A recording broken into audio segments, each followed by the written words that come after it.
Good evening, everyone. I'm Saurabh Devnath, and this is the first time I'm joining here.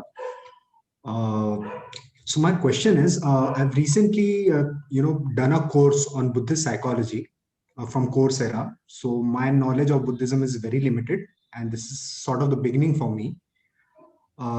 In that course, it describes the Four Noble Truths and obviously the Eightfold Path.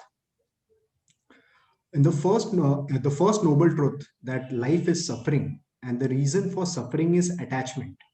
What I could understand from it. So this attachment, isn't it a very inherent part of human emotions? Like I have a kid, very small kid of 2 years. How can I love him without being attached to him? What I feel is attachment is the basis of that love. Similarly, even whatever desires we have, whatever we want to achieve in life, attachment is again a very critical part, what I feel, of it. So, sir, could you please illuminate me a bit on that? No, thank you, Saurabh. It has both a philosophical component and a practical component.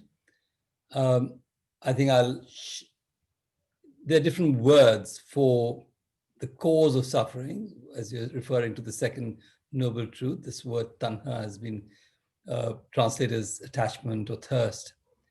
But I think to start with the first, we all have that sense of dis-ease or sense of what is dukkha, what we talk about suffering, and the Buddha says it in an interesting way. He says it's old age, sickness, death, not getting what you want, being with people you don't like, being away from people you love.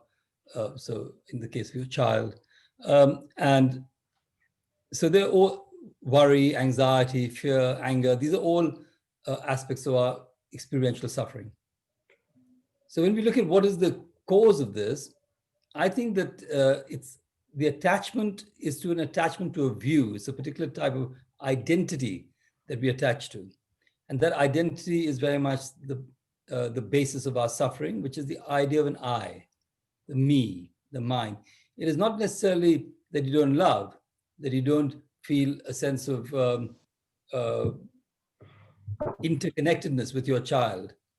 That is part of our human nature. But it is when we think of ourselves as separate, when we think of ourselves as something away from the one we are observing or the one we are with. So that's the great insight of the Buddha, was this understanding of interconnectedness, that the one who is the subject and object are not in any way, we are co-creating. So the attachment is to the idea of me, mine, I. It is not, when you can let go of that attachment, then we are free, and then we can start working on overcoming this dissatisfactory or unsatisfactoriness.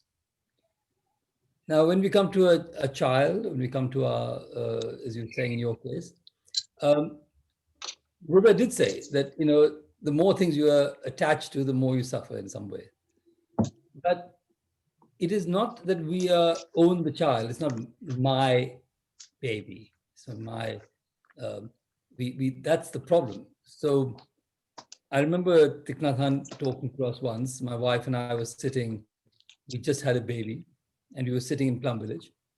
And he just turned to us in his very gentle, sweet way and said, Shantam, Gitu, remember you are only a participant in her life.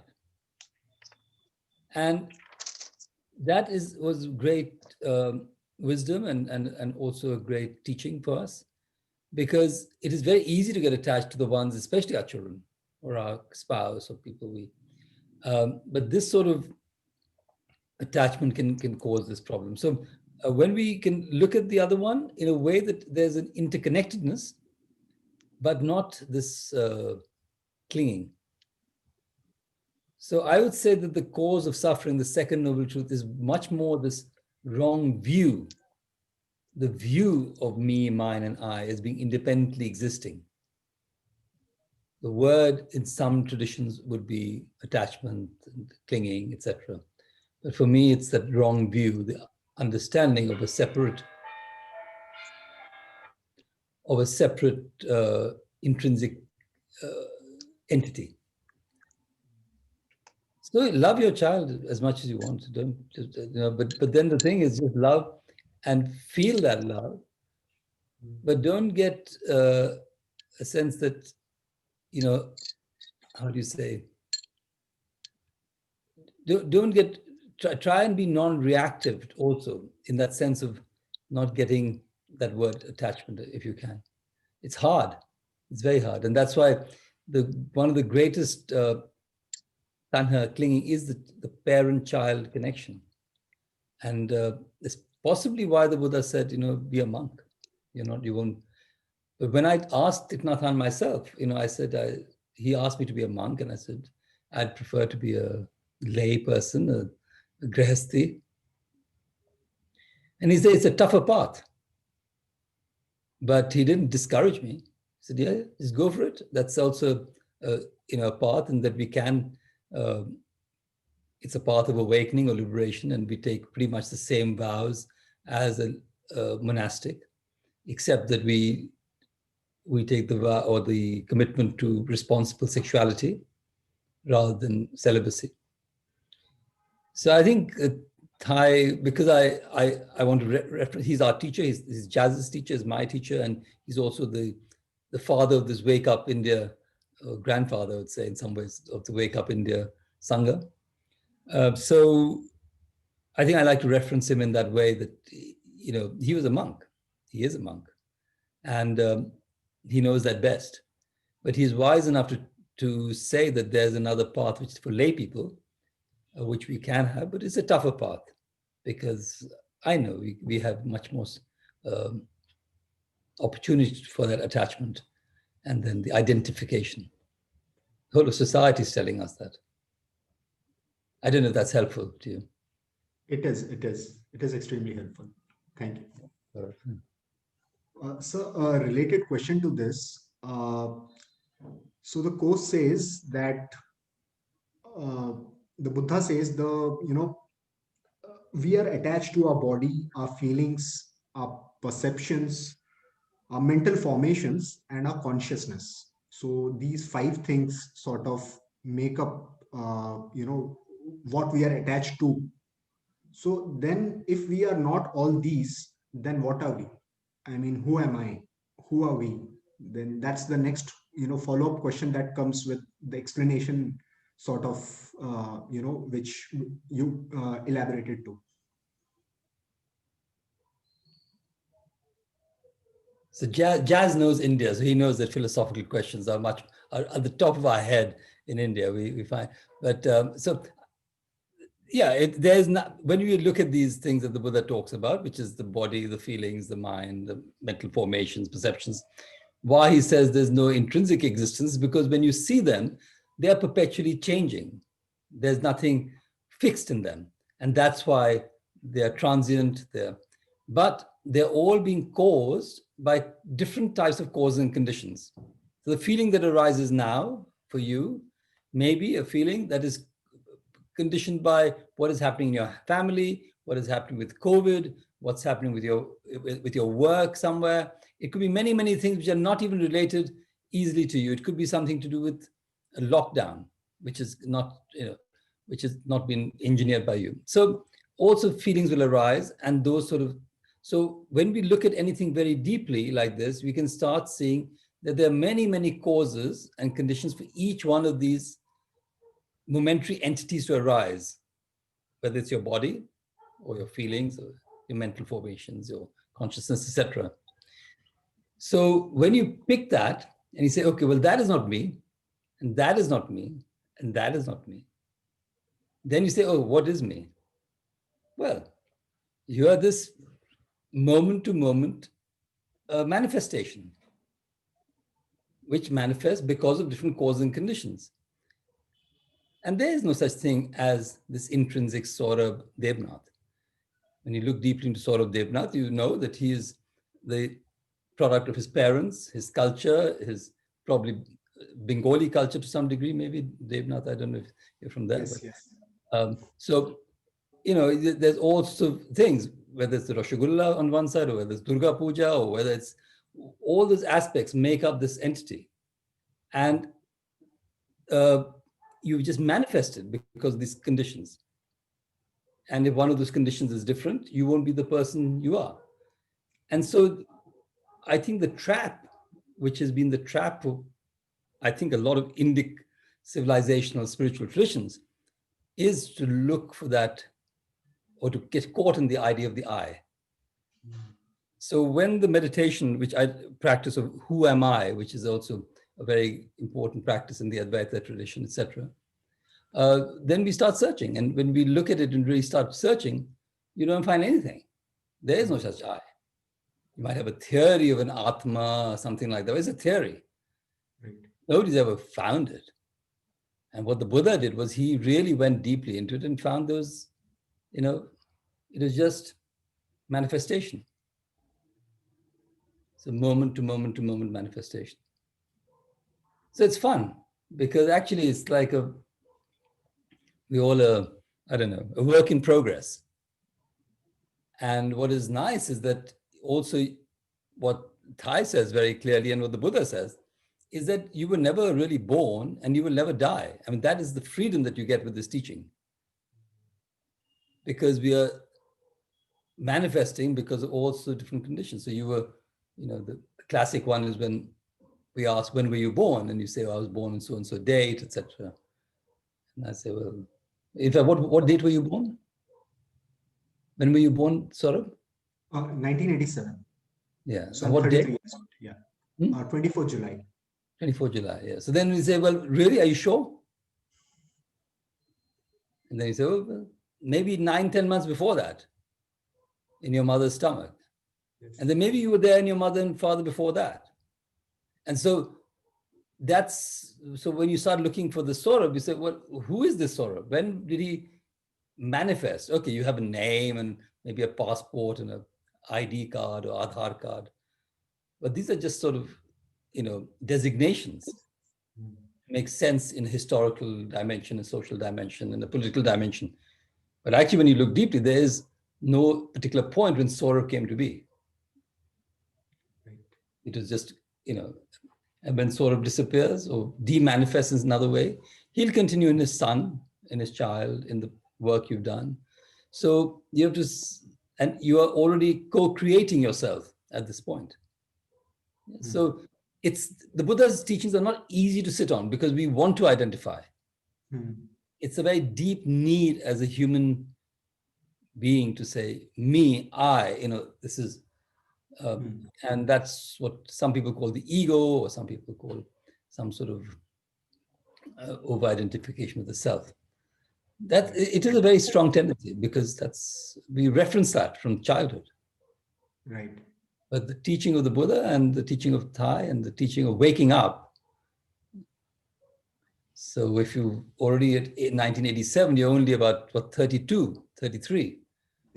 It's good. It's a good time to wake up. Jesus woke up then. No, he died then. Buddha woke up at 29. Yeah, you're lucky. I mean, you have a head start on these things. Thank you, sir. Thank you.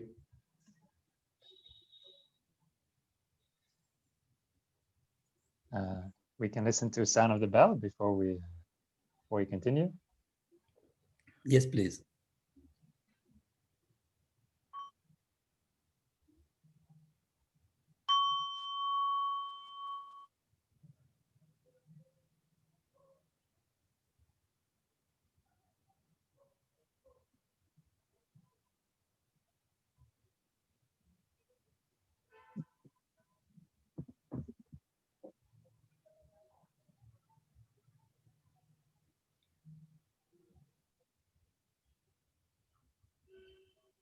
Yes, Sunil, go ahead.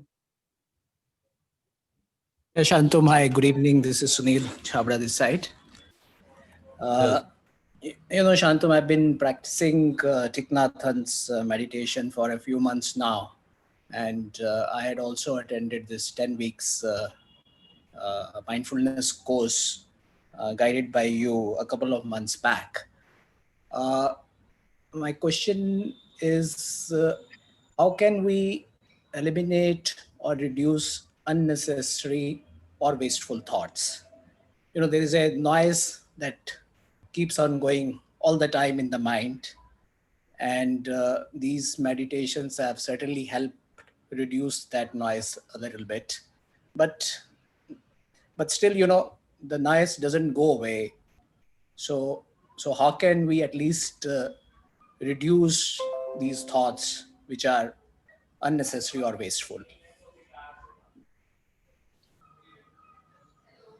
Yeah, no, Sunil, thank you for that question. It's a very important question because I think all of us, actually, being thinking human beings, have that issue.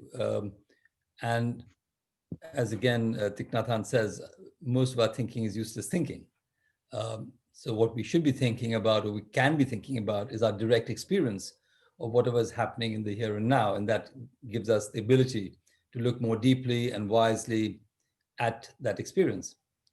But how do we get rid of that extraneous thinking, which is, all sorts of things, whether it's some regrets about the past or some planning. Planning is a good thing, but if you know you're planning, but not getting caught in the worry about the future.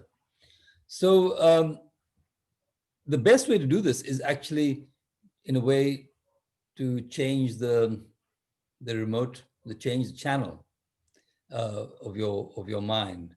And the way to do that is to train your brain a bit. You start using some sort of a focus. We use the breath as the focus. It is a wonderful tool. It's always with us. And as we experience the breath, we realize what a miracle it is just to breathe. That the fact that we are taking in this oxygen and giving us life, this breath of life, and how that breath then will give us joy. And so it seems a very simple practice to put our mind or mindfulness onto our breath, but it's not easy because, of course, our mind will get caught up with some sort of other thinking.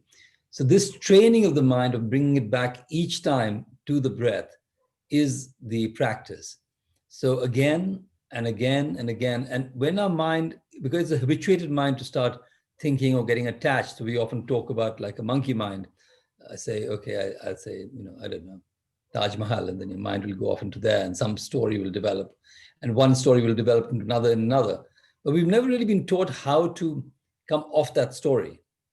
And the way to come off that story, come off that habituated thinking, is to find something else as a peg. And in this case, the breath.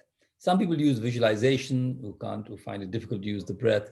But by and large, I've found over my last 30 years that, and I've tried many different forms with sound, breath, everything, sound and light, etc., visualizations. I find the breath the best. It also then becomes a little bit of an emotional barometer for us. When you start becoming friendly with the breath, you know that when your breath gets a bit shorter or get longer, your mood is slightly different, your emotions may be slightly different. So that's the best way to let go of extraneous thinking. So whenever a thought arises, which you feel, it's not, we often say that thoughts are like clouds, they come and go. So if you can watch a cloud, watch the thought, it'll just move away. And the thing is not to cling to it and then make a story, because that's the habit we have. We say, oh, and one thing will lead to another thing, and then we're gone. So at some point when you can catch your mind into this thinking mode, then click into your breathing and make your mind a breathing mind, not a thinking mind. And if your mind can become a breathing mind, then your concentration will keep improving. Every time you come back, your concentration will keep improving and concentration will keep improving. And that concentration is key as a training of the mind to then look more deeply into whatever the reality is.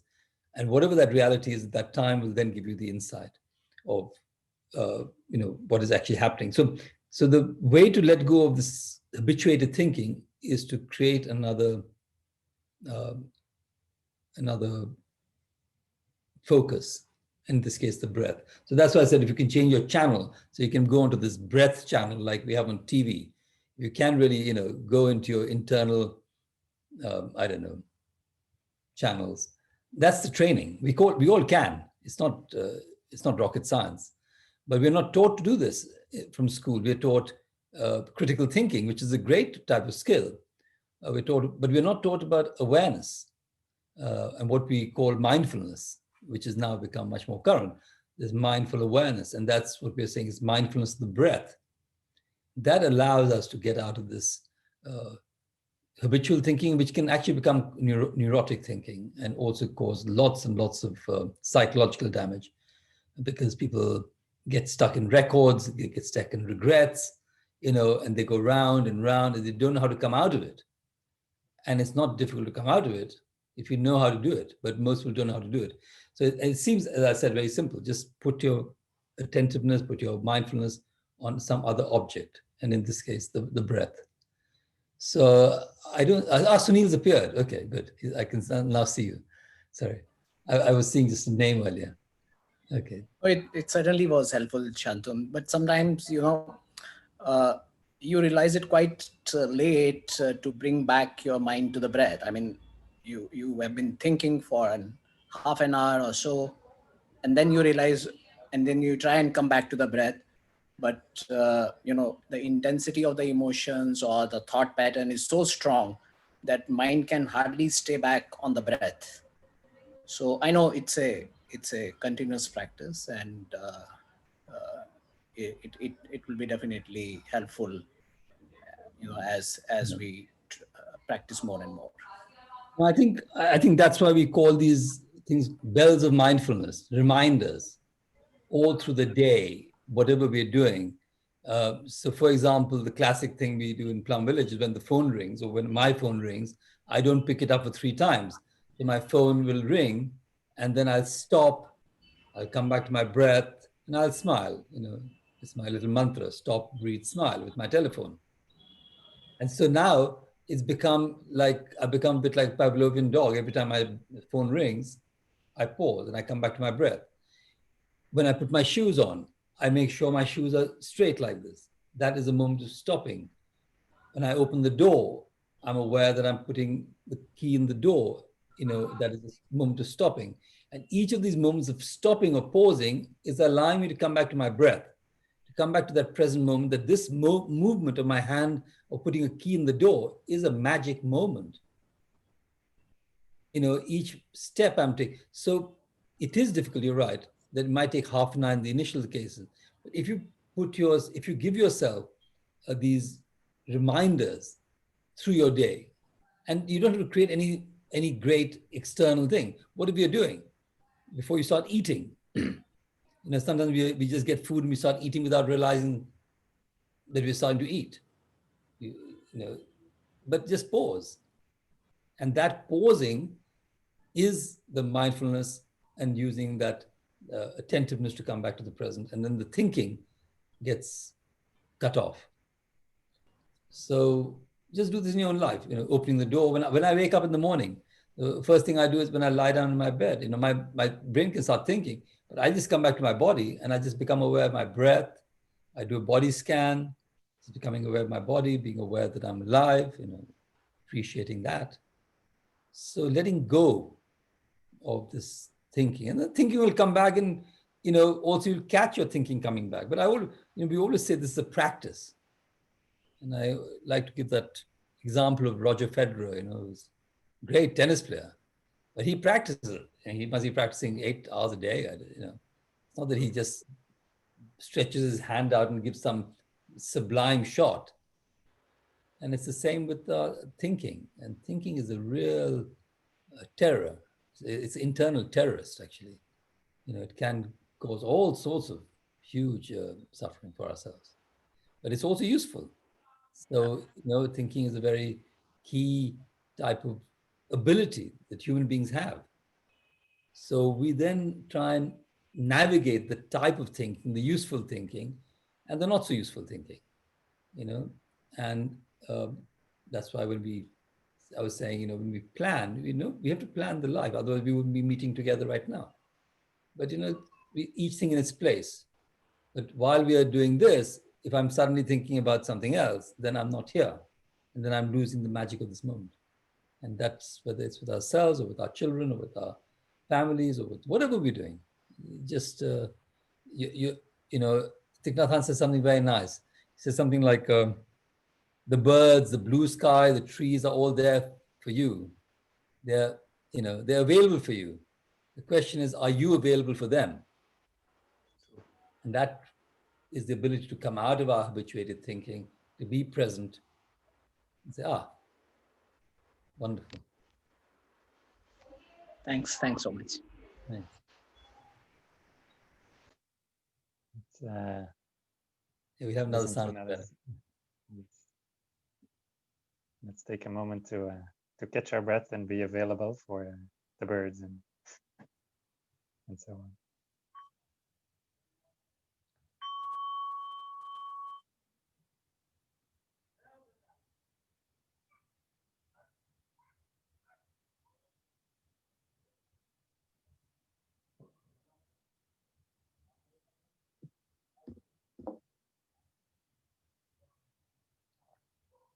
So, dear Shantum, I also have a question actually. Wonderful. Oh, Georgina, you want to go first, Georgina? Okay. So Tay always says, you know, the lotuses grow out of the mud, and you know, the happiness comes out of the suffering. And if we, so currently we're in a strange time with this pandemic happening. And definitely as a young person, you know, I ask myself, what are the lotuses that we're going to grow out of this so that we can grow out of this? And I hope lots of lotuses will grow out of it, but I'm not sure. So I'd like to hear, yeah, what is your take on this? Yeah. Thank you. No, thank you, Jad. I think it's right that it's true, unless we tackle the suffering, you know, we're living in la la land. So we have to look at that and then transform that. So this COVID time is a great opportunity, I think. We may not take it. We may, you know, go deeper into suffering and a collective suffering, but I hope not. And I think it is a time for both an individual wake up and a collective wake up. I think we've become much more attentive to the understanding of interconnectedness around the globe. It's the only time I feel in human history that people have realized that, you know, the non-discriminative nature of this little virus that we can't even see, how it connects us all, but also that the fragility of our lives, along with that, the fragility of our planet, which is already in a very, very fragile state. And this stopping is making us reflect, look back at our life. And some people are saying, wow, you know, do I really need all that stuff? The material stuff. I think people have simplified their lives at this stage. Perforce, they've simplified their lives, but also realize that maybe they don't need as much for their idea of happiness. So I think the sort of work you're doing, whether it's in, you know, in Sadhana Forest, when you are trying to do in our own ways, I think art is trying to give examples and a direction for a much more sane civilization, where we walk with a much lighter footprint. I think it's not going to be easy, and that's why we need to work with the future generations. We need to work with education a lot, with teachers. That's why we're doing a lot of work with teachers, with students, because for young people, this is a very, very trying time. You know, for somebody like me who's gone in my 60s, there's already a sense of, well, so I've done a lot in my life and I'm quite happy to be just settling into this space. But my daughter, who's 18 or 19 and wants to go to college and thinks she's, you know, life is going past very quickly because she can't even go to a university, or the other daughter who's in school and can't meet her friends. And then it's much tougher. So I think this is affecting us in different ways. And so we, as I would say, change catalysts, if we can say it in that way, we have to be sensitive to who we're talking to and what profession, age, cultural background, etc. For many people, this is the toughest time of their life. Livelihoods, you know, in India, we've had people who have right through the whole migrant labor problem, people not having enough food to eat, not a house. We are very lucky. I have a house, I have food. So I think we have to look at it in the context of different people, but also to see that this time is also creating a lot of fear in people. How do we help people handle their fear? How do we help people handle their anxiety? So I think we have to look at the suffering, not just as a sort of blanket thing, but in each particular context. But as a vision, we should see that we can create a new, sort of a much more awakened civilization. And there's a friend, Arundhati, you may have read some of her stuff, Arundhati Roy. She wrote an article earlier on, and she said something like, this is like a portal. And do we really want to carry the carcass of the past through this portal, or do you want to walk lightly onto another type of precious earth? So I think we have that choice, and that's what in the Buddha Dharma also allows us to make those decisions. Everything is not fated. We have a choice of how we want to respond to this suffering. Do we want to go back to a sort of consumptive, destructive civilizational model, which we've had? Or do we want to say, hey, we have this little fragile planet, we've been told to stop by a little virus. Can we really enjoy the birds and the trees and be much more awakened with our simplicity? And I think that's our challenge as friends on the path. And that's why I'm very grateful that there's something like the Wake Up movement for people who are, young people, because, we can become hopeless as young people right now for many, many reasons. But that is the worst thing to be, that despair can become very self-destructive and also externally destructive, because then we start blaming. So I think we have to look at this as the great compost, and it's a civilizational compost. And I think we can wake up. I have, maybe I'm delusionary, but I think I have hope. I have hope. We have just the fact that we're meeting now. I mean, across the globe. I mean, here's people. So anyway, that's my little. Yeah, we can walk lightly, like when that image of the Buddha when he's a child has, and he walks and he has these 7 lotuses. It's just an artist's image, but I think we can walk with that sort of lightness on this earth, and that sense of freshness and beauty and wisdom, and each one of us can do that. Whether you're in a slum or in the Himalayas.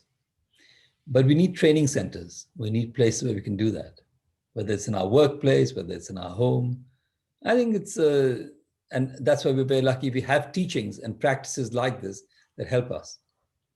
And in India, I have a lot of, India is one of the toughest countries in the world to live, but I also have great hope here, because we have a civilizational ethos where a spiritual life, a life of the inner life, has value. And we're not just caught, we're caught in the external to a large degree, but we know that there's a great value in that inner life. And not necessarily based on faith, but based on practice.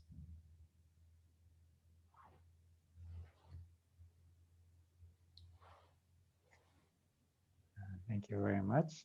And I think Georgina is already, her hand is raised. Please, sister, go ahead and share your question. Thank you very much. Yeah, this isn't actually a fully formed question yet, so sorry, I'll try and keep it as contained and clear as possible. It's quite a practical question. I have recently, for the last couple of months, started a group up here in Dharamsala, which is great. I'm the only one really who's been to Plum Village and who's facilitated previously. Most people are new to the practice. They're very enthusiastic. about Thai, about the practice. I'm keen to be able to find some way to incorporate the 5 mindfulness trainings. Sometimes it can be hard to have conversations with people without somehow coming across like I'm moralizing in some way, if that makes sense. People can be very resistant to anything that is perceived as rules. And I'm still figuring out my own relationship with the 5 mindfulness trainings. So I suppose I'm interested in what your thoughts are around kind of gentle and very authentic,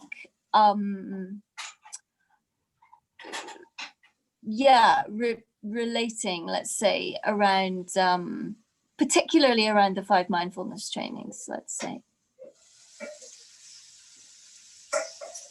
Thank you, Georgina. I am so glad that you are putting the effort and energy into setting up a Sangha. As Thich Nhat Hanh has often said, that is the most holy work. It is the work of our time to build community, and in that way to also understand yourself. And these questions will come up exactly because there's a sincerity in practice and a sincerity of wanting to share what has worked for you. So when I took the 5 mindfulness trainings, I didn't take 5, I took 4. And it was with Thich Nhat Hanh in 1988 on Vulture Peak. So, and I had a conversation with him long before that. I said, I was in the footwear industry, and I said, we kill to make shoes, we for the leather industry, etc., etc. Justified that leather is a byproduct of the meat industry, but still. And so we had a conversation about that, and we had a conversation about, I was at that time, I think I liked a particular type of intoxicant, which I, felt I didn't really want to let go of. So, I just decided to take 4. And when I was ready, a few years later, I took the 5th. So I think one is looking at our own state of mind. These 5 trainings are, as we all know, a North Star. It's that example we keep giving. I always say it's like the 5 trainings are a bit like the railings of a bridge, and you're walking across this gorge on this bridge, and from time to time you might need to hold the railing, but otherwise you can just walk across.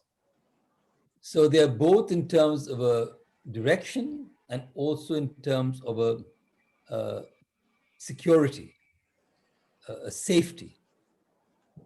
And again, the common example is rules about driving. If everyone is driving on the left side of the road, then you drive on the left side of the road, even though it's a rule, and we all accept that rule in that sort of way, because we realize for our own good. And so the 5 mindfulness trainings are a sort of applied ethics. It's an ethical, a collective ethical construct that is developed over centuries and centuries and centuries, saying, this is a path of happiness, of peace. And as long as we want that, and I really believe that every human being does want happiness and peace as a base. We may think for a moment that's not so important, but that, and then if we want that, then it is pretty much proven by many, many generations that the 5 trainings are key to that, where you don't cause suffering to others and also to yourself. For Buddhists or people interested in the Buddha path, it is also the doorway to liberation. People who are on a spiritual path, who want to awaken and live a life which is not caught in the mundane. So nobody is on, but some sound is coming. I'm trying to fix this. Okay. Sorry, I just so I was saying that I think at least as people who are interested in the path from the point of view of liberation, then the 5 trainings are very important. And a lot of us, including myself, I created a lot of mess in my life before I met Thich Nhat Hanh and the trainings. And I caused suffering for myself and many others. And I think it helped me a lot to, first of all, not create problems for others, but also to realize that I could be much happier that way. Because the society doesn't build you in that way. Society says, yes, it's not just being a rebel. Being a rebel is okay because that's part and parcel of growing up. I mean, that's what we have to, that's what is the stuff, So, but I think once you see the sense of walking or living a more ethical life, then it's wonderful. And then when you do it with community, I mean, that's why this wake up community is so wonderful, because they're young people. As young people, we often don't think that these things are very important. We come to them a little later. But when you start meeting other young people who are also practicing the 5 trainings, for example, you find a lot more love and sharing and beauty in that. That's the magic of Plum Village. When you go to Plum Village, you know that everyone is following a sort of ethical guideline. It gives a huge safety. You're not feeling fearful in many ways. So when you have that experience yourself, you realize that it works. And then if it's a detail of whether I should have one drink, every day or week or month or whatever it is, or whether, nobody can be perfect in this. When you talk about the training on speech, it's as I said, it's a sort of the North Star. We are saying things all the time, which may be slightly exaggerated or slightly tweaked in some way. When we look at our social action, what we do, how do we handle anything, our livelihood. So all these things are directions, and it's very wonderful to have a direction, but it's not a sort of moral science lesson. It's really a personal, direction for our own lives. And in that, it helps others. So I think if you present it like that, rather than saying this is some sort of set of rules, and also say that it's up to you. Just take one, just try one. Okay, try one this week. And you find that all 5 interplay with all the others, all 5 are. So I think the worst thing, not worst, one of the not so helpful things I would say, is to be moralistic and to come from that space of, I know, and, and this is the best thing. And, that puts people off, I think. And that's not where it's healthy to come from, in my opinion. I mean, some people do that and that's fine. So the do's and don'ts are not so much in the Buddhist tradition important. It is how to be skillful or more skillful or less skillful. And the 5 trainings are, that's why, a training. The wording has been changed from precept. We changed the words from vow, to I will be aware. I will try to do this. And so it's lighter. Some people say it's Buddha light, Buddhism light, but that's fine. L-I-T, like I don't know, Coca-Cola light or something. But that's fine because, we go deeper and deeper slowly through our own experience. And then, you think it's, if you do something, say if you have some meat one day or have a drink one day and you think, oh, no, or, this is not, then you do it with more awareness. Or you go, oh, I want to be vegan. I don't want to do this. I'm, completely, I don't want to touch juice because it's got sugar in it, whatever. So you can go either way, but not to beat yourself up about it, but to really look at it as a practice of awareness, of mindfulness. And, and when you have friends and partners and things like this, if they are practicing, it's so much more healthy because you also know that you're on this path together.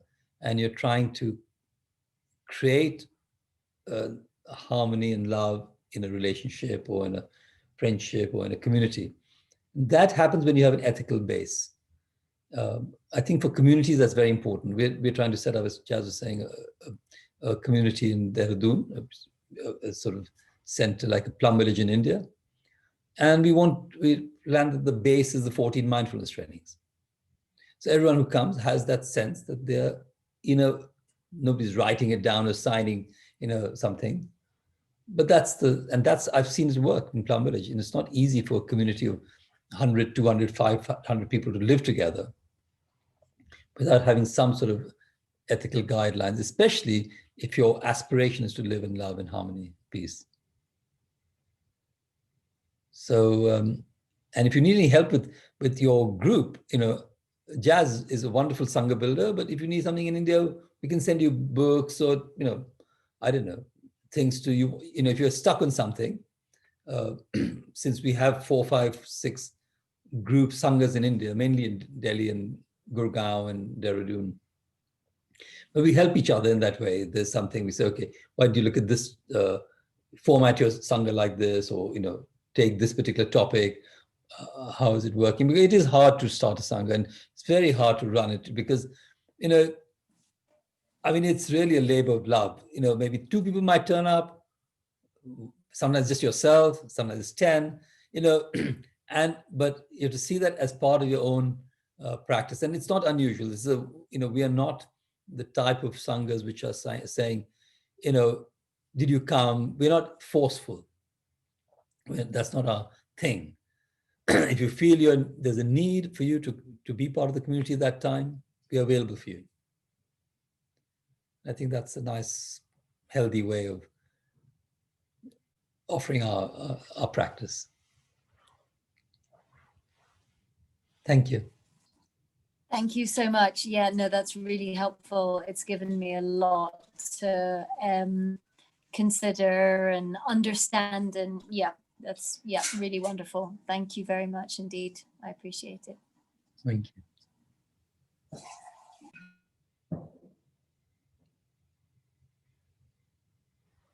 So I think we have time for one more question. Is that right? Or 1, 2, I don't know. Let's see how it goes.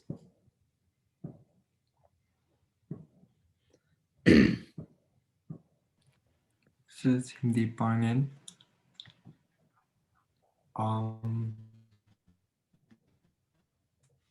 Yeah, I have a practical experience-based question. I hope it's a question.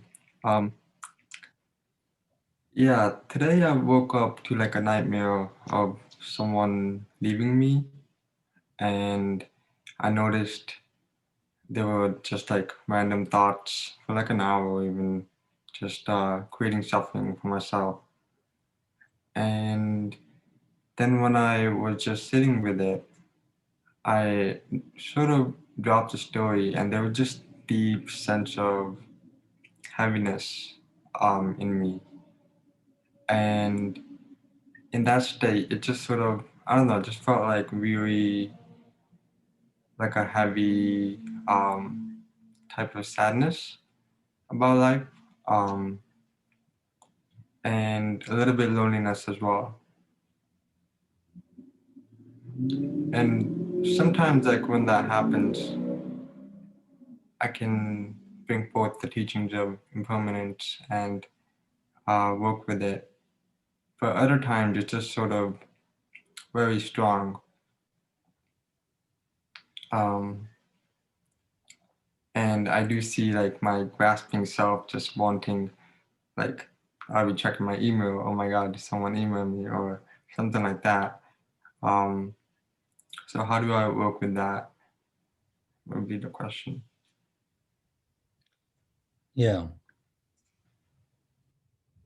No, thank you for that. I think in a sort of way you're on the right track because you're also already looking at the feeling that is arising. Many people, something like this happens, something so hurtful in a way, but we start reacting immediately, and that is our habituated response to things.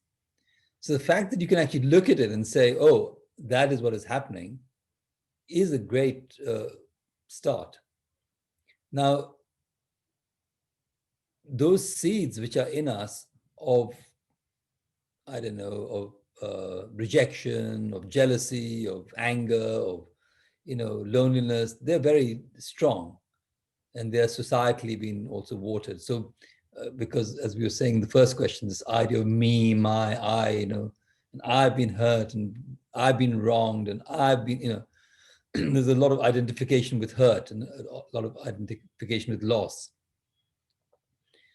But so theoretically, yeah, it's very easy to say, okay, everything's impermanent, everything's interdependent, but wham, jealousy comes like some sort of strong bolt again, or some sort of, rejection feels very, very visceral. So I think with those things, the sort of technology of it in a way is, of course, to recognize it first. And if you're able to do that, which is not easy, and not get it confused with something else, is to recognize those feelings and say, oh, okay. And that's where the breath comes in, just because the thing you want to do is, okay, I'm going to go and do something about it. No, just sit with it. Sit with it. If you want to move, come back to your breath. Let that feeling, just feel that feeling if you can, and that hurt.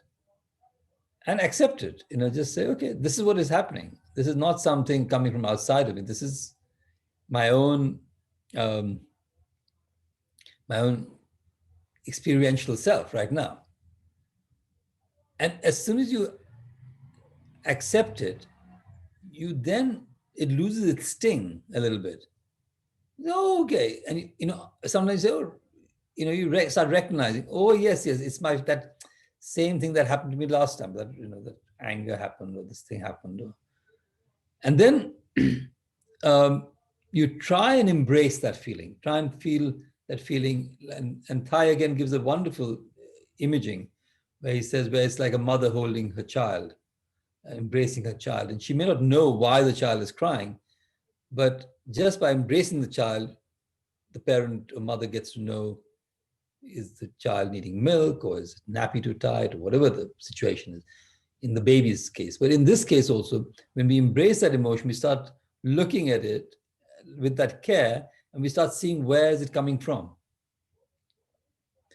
And when that happens, then you start saying, oh, there's a story.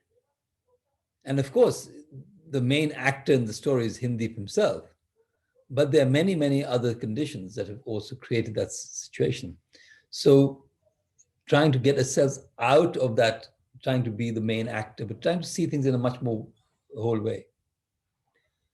And then, so that's why you're sort of investigating it, you're trying to get some sort of idea, what is this thing that's happening to me? And if you can catch it once, then the next time, the hook is not so tight.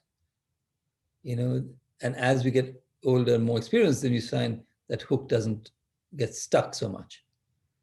But these things are very hurtful. I mean, I remember when I broke up with my girlfriend once. I mean, Penny, I was just, I was suicidal. I think, like, life wasn't worth living. But I hadn't come across the teachings at that time, and now I'm glad I didn't commit suicide at that time, and I didn't, but I realized that now I hope I'd had this understanding that, oh yeah, those feelings come and they go. They're not me. They're something which is being caused by all sorts of different conditions. Just let it be. And that insight of things becoming, like you said, impermanent, etc., will come with the practice. Not just as an idea that things are impermanent, so then I can get out of it. But to sit with that feeling of rejection or whatever it is and say, And you notice that feeling will in itself change. Sometimes it gets stronger, sometimes it gets softer. And that's why make breath a good friend. Sit with it, enjoy your breath, and then also think of some things which are nice for yourself. It's not sometimes we focus too much on just only the one negative thing that's happened and then go on and on about that. But think of the 3 or 4 nice things and then try and overlay those. Take a walk, listen to the birds, or look at the trees, whatever. Think of other beautiful things that are in your life. So you try and feel a sense of gratitude for things. And that will be quite a good antidote for hurt and feeling of, is this all worth it? I don't know if that's helpful, Hindi, but it's a little bit my response. Thank you for your response. Thank you. So I think our time has come to an end. It's 7:15. So usually when we, where I'm from at least, in Europe, when we invite a speaker at the end, we give them flowers. Now, physically that's not possible, but in Plum Village we have a way of offering flowers, which is like this. So we can all do this. Thank you so much, Shantum Bhai, to be here and to be with us and to nourish our wake up and our Indian community. I feel very nourished by your presence. And yeah, if you want to know more about the activities of Ahimsa, you can go to ahimsatrust.org and you'll find there's a newsletter. If you want to learn more about Wake Up, you can email india@wakeup, which is written WKUP.org, and then you can join our monthly meetings. And I'll give Shantum the last word. Yeah, well, no, thank you. I think for me, as your question was, Jazz, that this is an opportunity for a collective awakening. And I think Thai also said very, how do you say, eloquently or very insightfully that the next Buddha will be a community, will be a Sangha. So I think it won't be an individual. So I think what we are doing here is to shift that collective energy and to wake up. I love the name Wake Up. It's really what it's all about. But I think it's also that we do look after ourselves or look after each other in that process. It's not just the light, but it's also that compost that we have to deal with, as we were talking about. So I think to live as a community, to sometimes each one of us needs a holding hand sometimes. Each one of us needs a smile and a hug and flowers, even if they're virtual. And then we also, that gives us the energy to really create a wonderful world for ourselves, our families, our children. I'd like to also just end by really honoring Thai. I've talked about him today. Because he's the common link, but he's not very well. And I think I realized that I was writing today a little bit about when I first met him in '87, and how when he shared about walking meditation, how that just shifted it gave me a real experience of peace. So I think he's a good example of one person who has changed the lives of my life, but millions, thousands. Georgina gathers in Dharamshala. You have another example there of His Holiness the Dalai Lama. Phenomenal. These men who've done this, or human beings, not men necessarily, just human beings who managed to do this. And so I think that these are living examples for us of how we can actually shift our own consciousness and live a beautiful life. So yeah, that's my little bit. I love the bell, so make the bell a friend. And I think that's a nice way to bring pauses into our daily life and to learn not to get so stressed and take things too much to heart. So, and to smile. Thank you. Okay, so let's listen to one last sound of the bell together, and then we can bow out.